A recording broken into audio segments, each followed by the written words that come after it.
Era penjajahan Belanda di Indonesia mempunyai impak besar, bukan saja mengubah masyarakat Indonesia bahkan kesannya dirasai masyarakat Belanda di Eropah.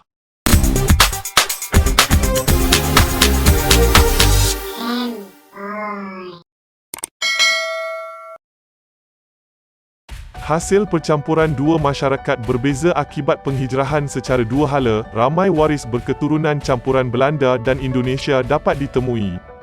Salah satu bidang yang kelihatan jelas susul galur ini melibatkan pemain bola sepak di Eropah, khususnya di Belanda dan Belgium. Berikut adalah 5 pemain bola sepak terkenal yang mempunyai identiti sebegini, membesar bukan saja sebagai warga Eropah yang berjaya tetapi mewarisi darah, budaya dan adat Asia dari jiran kita Indonesia. Nombor 1, Robin van Persie. Robin van Persie mencipta nama sebagai pemain berbakat tetapi kurang berdisiplin bersama kelab Feyenoord di Belanda sebelum naik menjadi penyerang utama kelab Arsenal dan tonggak utama Manchester United yang membawa kepada banyak piala. Prestasi memuncak sebagai penjaring gol handalan membolehkan Van Persie menjadi tonggak pasukan kebangsaan Belanda untuk beberapa tahun sebelum memilih untuk bersara. Sebetulnya, beliau bukanlah berdarah Indonesia walaupun digembar-gemburkan warga Indonesia sebelum ini. Banyak pihak berkongsikan kisah bahawa Van Persie mempunyai nenek yang menetap di Surabaya, sehinggakan ayahnya Robert van Persie terpaksa melakukan kenyataan pada 2014 menafikan maklumat tersebut. Van Persie 100% orang Belanda, tetapi moyangnya merupakan pegawai tentera Belanda yang telah membawa keluarga termasuklah neneknya menetap di Indonesia, menjadi punca kenapa ramai rakyat Indonesia klaim Van Persie mempunyai darah Indonesia dalam badannya.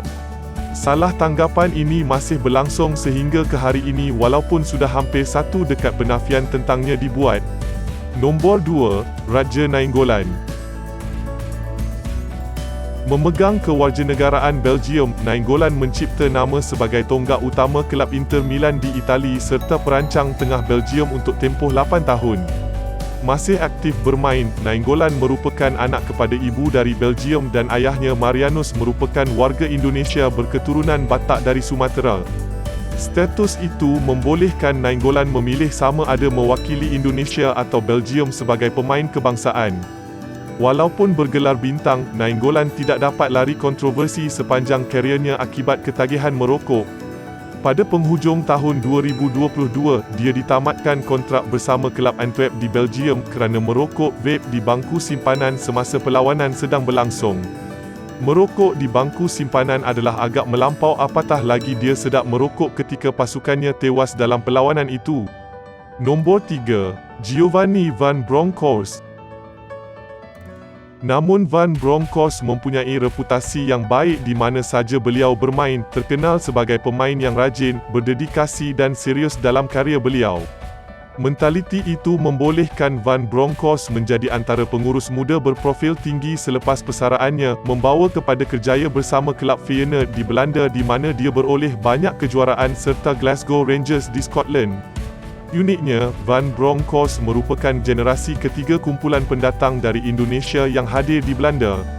Perang saudara di antara pemberontak Maluku menentang kerajaan Indonesia yang baru ditubuhkan, berakhir dengan kerajaan berjaya mendesak lawan, memberikan mereka pilihan sama ada setuju bergelar warganegara Indonesia atau dihantar pulang ke Belanda.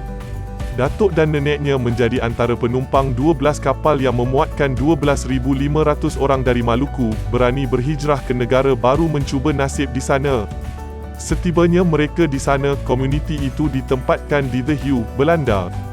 Dari komuniti pendatang inilah ayahnya Victor van Bronckhorst, seorang individu berketurunan Indo-Belanda dan ibunya, Francien Sapulet, berketurunan Maluku bertemu.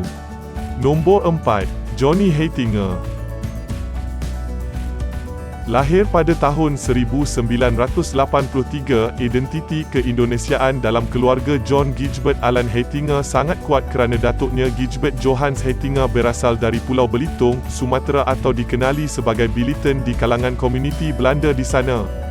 Anak kepada Gijbert dan ayah kepada Johnny, Robert Heitinga juga lahir di Jakarta, Indonesia bersama 3 lagi adik-beradiknya.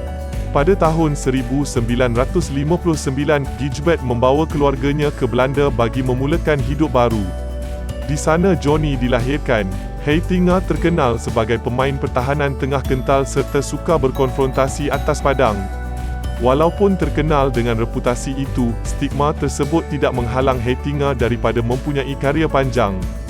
Dia berkhidmat bersama kelab besar seperti Ajax Amsterdam, Atletico Madrid dan Everton, bermain dengan pasukan kebangsaan Belanda hampir 10 tahun dalam 87 penampilan serta dipanggil menyertai Piala Eropah 2 kali dan Piala Dunia 2 kali. Nombor 5, Nigel de Jong. Kini bergelar pengarah teknikal Persatuan Bola Sepak Belanda lepas kemerdekaan Indonesia. Ayahnya Jerry de Jong adalah seorang warga Surinam yang lahir semasa negaranya masih di bawah jajahan Belanda. Selepas Surinam mencapai kemerdekaan pada tahun 1975, Jerry berhijrah ke Belanda dan memulakan keluarga di sana, bertemu dengan Marge. Pasangan itu dikurniakan anak tunggal yang dinamakan Nigel pada tahun 1984. Mewarisi bakat ayahnya yang juga seorang pemain kebangsaan Belanda, Nigel terpilih menyertai Akademi Elit Ajax Amsterdam yang membawa dia menjadi antara tonggak kelab tersebut. Selepas Belanda, Nigel de Jong berhijrah ke England bersama kelab Manchester City dan berkelana ke Itali bersama AC Milan, menjadi perisai utama kelab dan pasukan kebangsaan Belanda yang ditakuti ramai pemain lain kerana tak ada orang suka dicederakan, sang pemusnah. Terima kasih kerana menonton. Jangan lupa ikuti kami di channel Nengok TV.